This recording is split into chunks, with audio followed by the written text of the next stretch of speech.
Alright, for this video mashup, we're going to take a look at what makes Spielberg who he is. Right from the start, we see some style from Spielberg, but his style does not fully define until later on. It also came to be that he wanted all of his films to be slightly different. Being able to master any type of film, he was not confined to just one genre.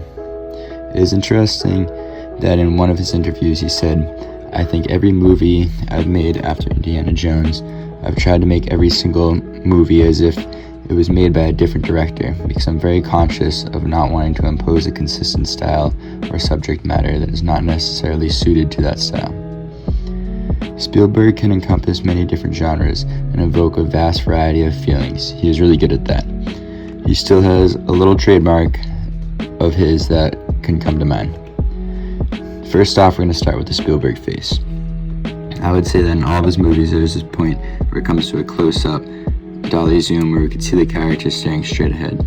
It's always the same look that they give, a bright-eyed, starry look in the distance, and it's capturing a piece that makes us want to anticipate what we're going to see or happen next before we even see it.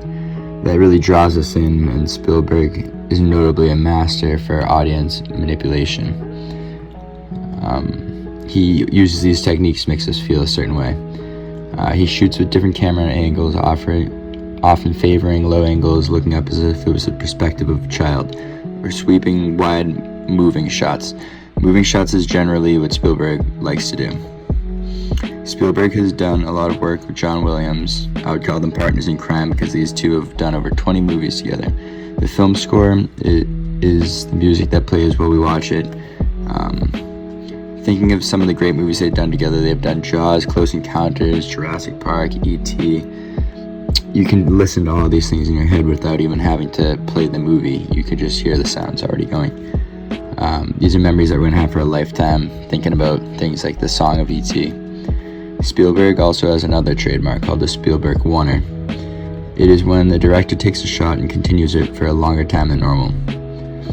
He'll just continuously go through and restage and reframe using different camera movements, but it's still just one continuous shot. Spielberg constantly keeps us dragged into his characters because we see people looking in mirrors or puddles or glass windows questioning themselves, and it makes us feel as if we are them, also questioning themselves.